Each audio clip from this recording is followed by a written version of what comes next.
The mother and child first attempted to step out of the way. The suspect stepped in front of them.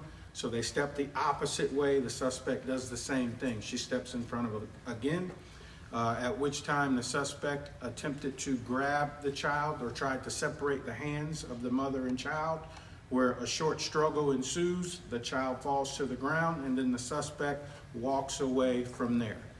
Police are called to the scene, and unfortunately we were unable to locate the suspect on Sunday. But thanks to the great follow-up of my investigators, we were able to go out to 732 North Halifax, where we were able to recover some surveillance footage, which is what was released to you all, that shows the suspect and victim and the mom on the sidewalk. So based on that, we were then able to locate the ex-boyfriend of the suspect, which is where all of our information then began to come from. So Monday night, we got a call in reference to a disturbance at that apartment. Upon arrival, the suspect is on scene. There is a struggle that ensues, and we're able to take her into custody.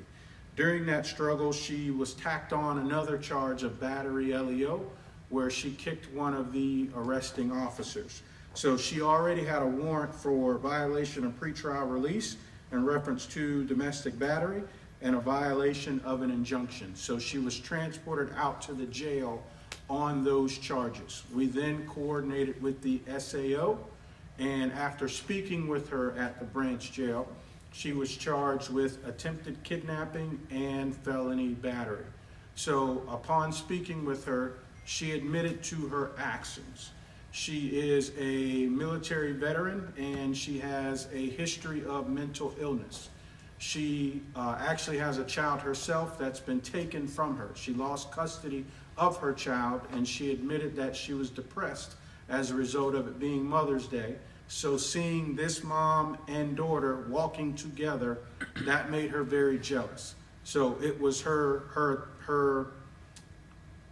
what she wanted to do was basically just to separate the two of them.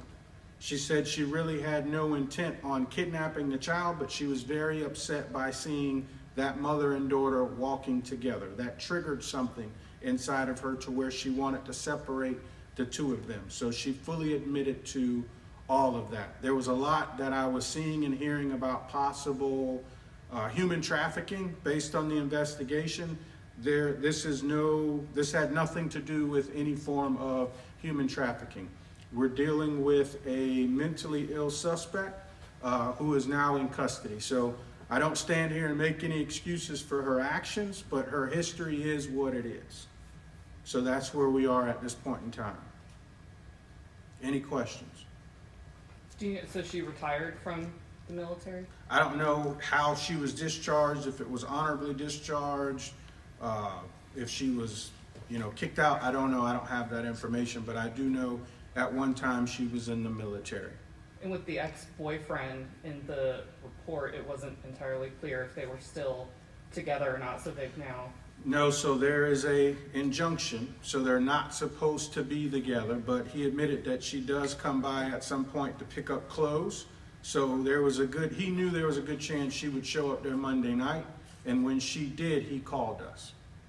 And she has a history, you said, Chief, of mental illness history, Yes. Also a criminal history. Am I correct on that? Yes, so her criminal history consists of, so she has a criminal history both in Florida and in South Carolina. So she's got everything from marijuana possession, driving while license suspended, failure to appear. There was an arson that apparently was dropped because they determined that she was mentally unstable to stand trial. Then the violation of injunction, and then of course, when we arrested her, we tacked on the resisting, as well as also in South Carolina, there's a burglary and a battery. But you feel fairly confident that she was not, in the true sense of the word, an attempted or a kidnapper, that this was a result of struggle with mental health? Based on our interview and our investigation, this is definitely a struggle with mental health, yes. Has she ever had any kind of help with her mental health issues, or has it all just been jail time? I don't know what services have been provided to her in the past in reference to her issues. We don't have that information. Does she live, since she's not allowed at her ex's place, which is right there on Halifax, in this area where this occurred, does she live on the street, or do we know, or? Ex-boyfriend mentioned that she was staying in a hotel at some point, but it sounds like she's basically homeless. You said that she didn't have any previous contact with this family? So one more time? She didn't have any previous contact No. with this family? No previous contact with this family. Total strangers. But do you have any concerns, should she bond out at some point, that, you know, this, without help, this kind of behavior? Most definitely, because I think all of her actions and probably the bulk of her arrest are due to her mental status and her being off of her medication. So yes, because I can tell you, if this were, you know, a parent that was armed, they probably would have shot and killed her for what she did, for attempting to kidnap her child. So for her own safety, something needs to happen here, for her own safety. And the Thank mother you. and child didn't suffer any injuries? No. Thank you, guys. The girl told us something about falling out, so she wasn't hit in the mouth or face or anything like that. No, actually, I think she lost a tooth in church. So at one point, you see they stop and take a photo, because she was actually, that was a celebratory thing, because she lost her tooth. So, thank you.